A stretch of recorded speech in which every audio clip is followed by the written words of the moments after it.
After an overnight stay at the Sofitel Gatwick, we have an early morning EasyJet flight to Lyon.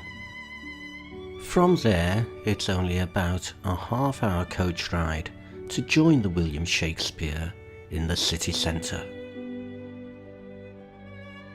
We have the rest of the day on board. In the morning, we have an included tour of Lyon. This begins at the Basilica of Notre-Dame de Fourvière. The church was built in the Neo-Byzantine style at the end of the 19th century as a thanksgiving for Lyon having been spared the worst ravages of the Franco-Prussian War.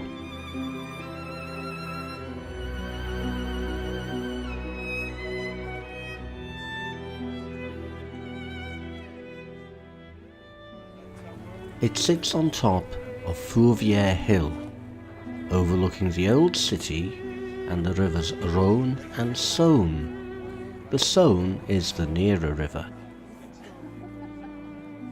Next door is a smaller replica of the Eiffel Tower, sadly just a telecommunications mast now. Then we descend to the old town, which is on the west bank of the river Saône. A feature of Old Lyon are the traboules, which are internal passageways linking the buildings of the medieval city.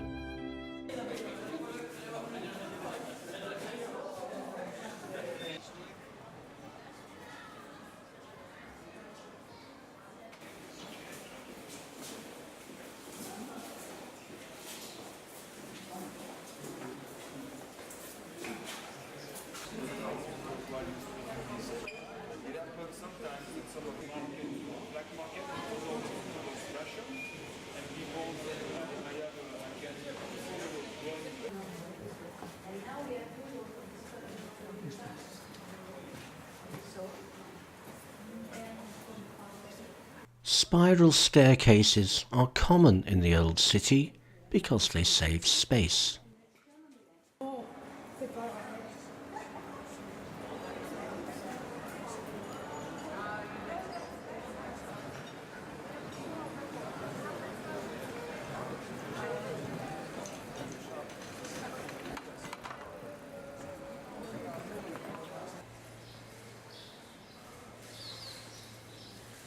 By the riverside, the Court of Appeal building dates from the 1840s.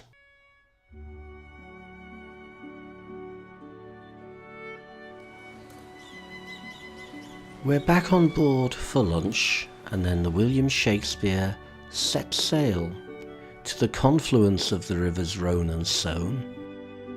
We head north on the Saône, pass an area of Lyon which was once quite derelict and is now being improved.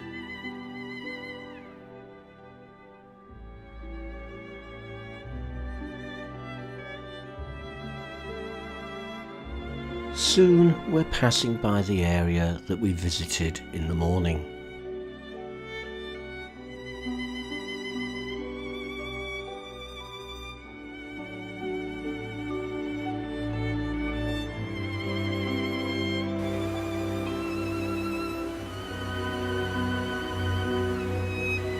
Out of the city, we enter the first of the 15 locks that we will traverse during this cruise.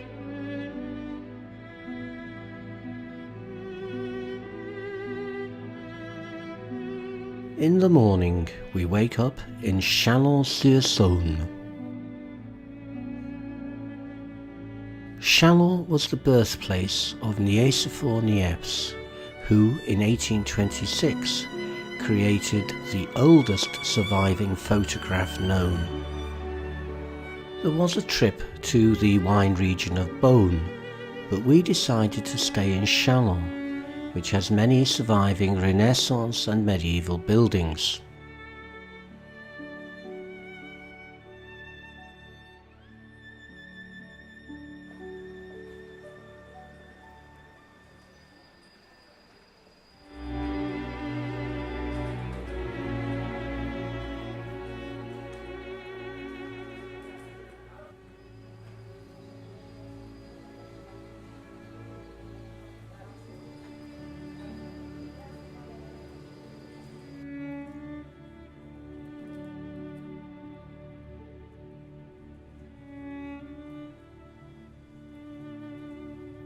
The Cathedral Square.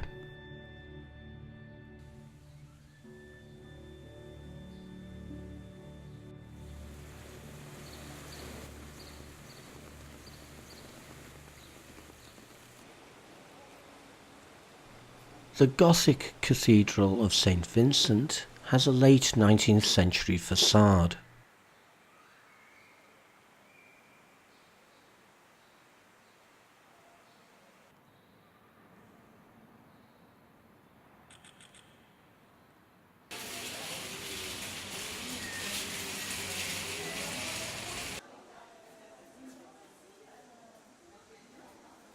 Trompe-l'œil murals appear to be the thing in old French cities.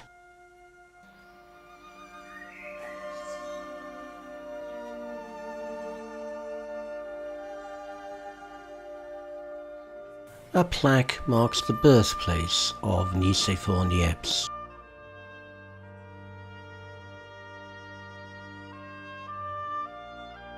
The town hall square has a market going on. Saint-Just Church was founded by the Benedictines.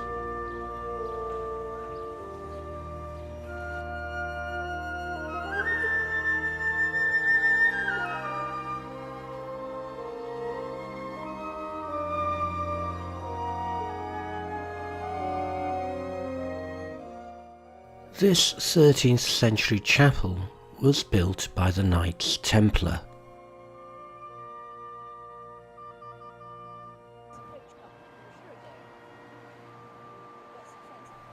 And it's back to the William Shakespeare in time for lunch. William Shakespeare heads back downriver towards Lyon, which we will pass through overnight, rejoining the River Rhône and continuing our journey south.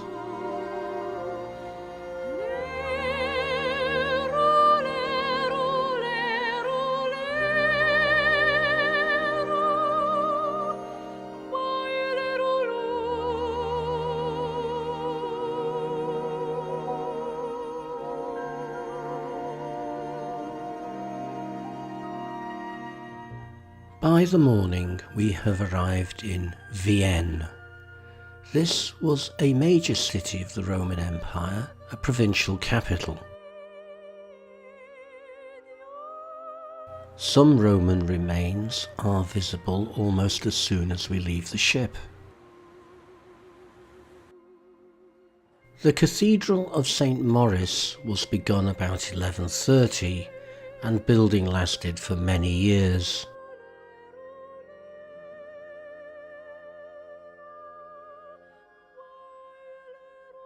In the 12th century, a Pope, Calixtus II, was actually crowned in this cathedral.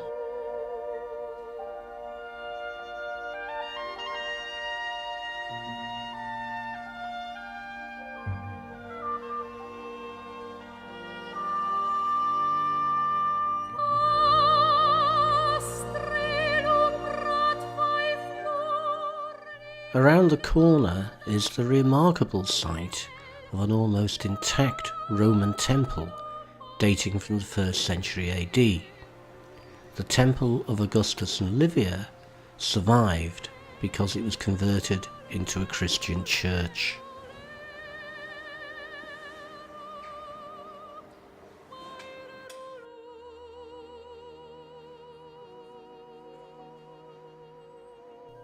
The Town Hall.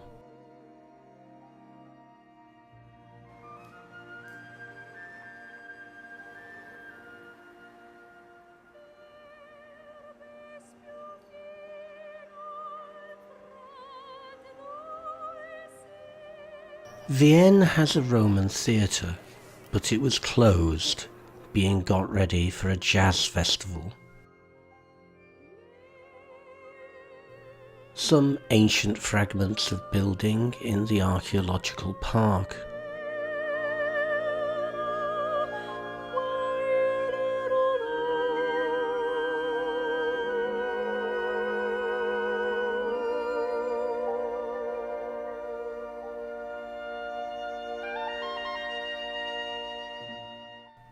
Back down by the river, in another park, a section of Roman road has been uncovered.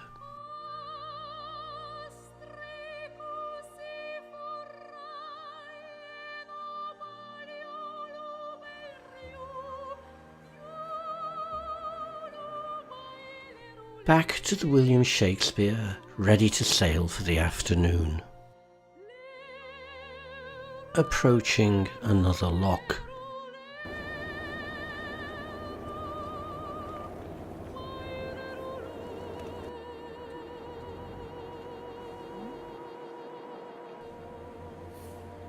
All the locks on the Saône and Rhone rivers are controlled from a central control room, which communicates with the riverboat captains by radio.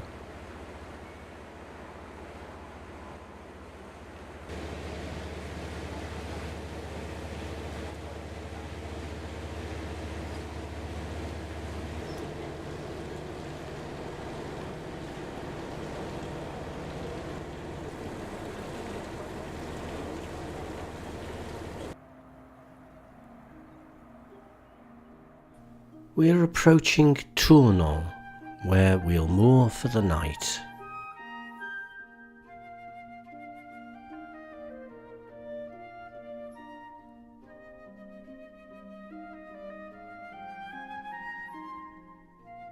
We remain in Tournon until about 9 AM. We arrive in Le Poussin about 1:30, where we go on coaches for our trip to the Ardèche Gorge. We'll rejoin William Shakespeare about 6 PM at Viviers. The Ardèche River carves this 30-kilometre gorge, which the local tourist industry likes to project as France's Grand Canyon.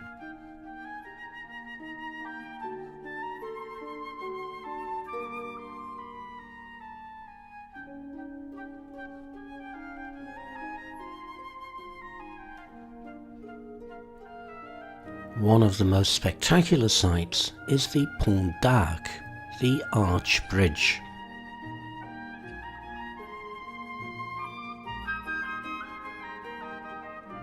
The river is in the process of forming an oxbow lake here. The gorge is very popular with canoers and kayakers, apparently over 5,000 a day in the peak season. Overnight, William Shakespeare takes us all the way to Arles, past Avignon. We chose to do our own thing here rather than take the included walking tour.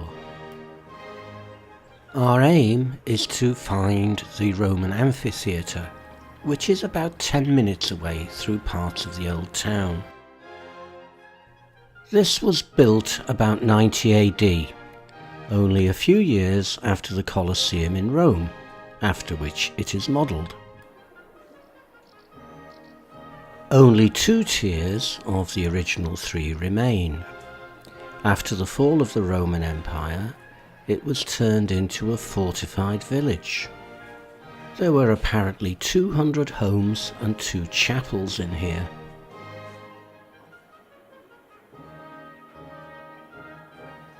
In the early 19th century, it was restored as a national monument and fitted out so that performances could once again be held here.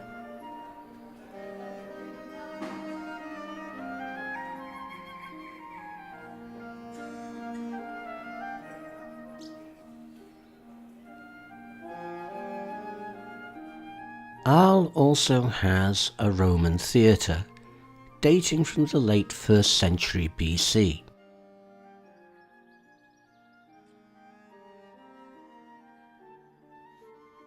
It also has been fitted out for modern-day performances.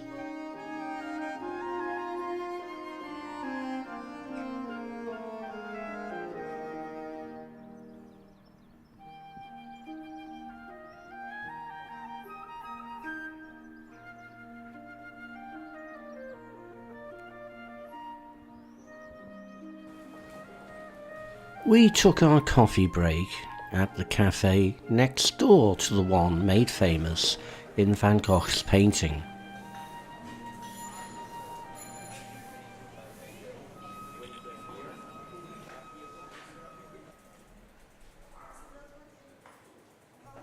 We walked back to the ship through some more of Arles old town.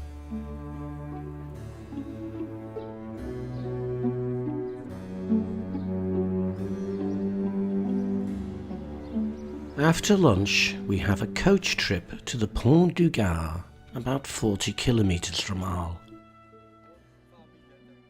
This is a remarkably well-preserved Roman aqueduct, dating from the 1st century AD.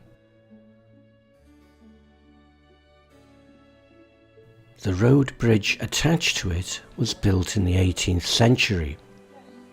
It was built to carry 40,000 litres of water a day to the Roman city of Nîmes. Overnight, we head back up north to Avignon, our final destination. We are berthed just by the city walls.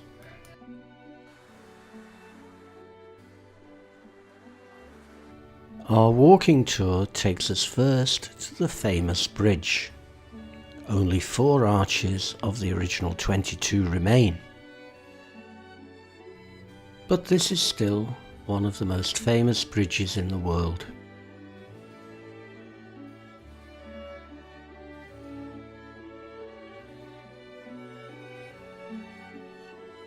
Next we head for the Papal Palace.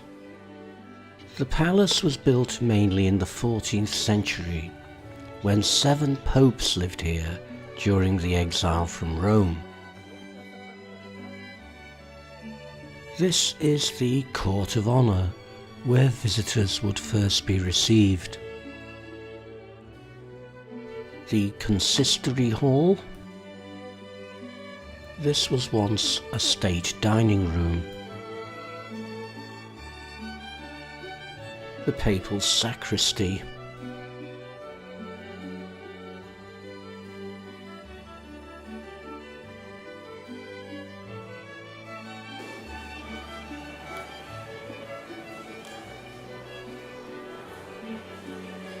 This was the Pope's private chapel.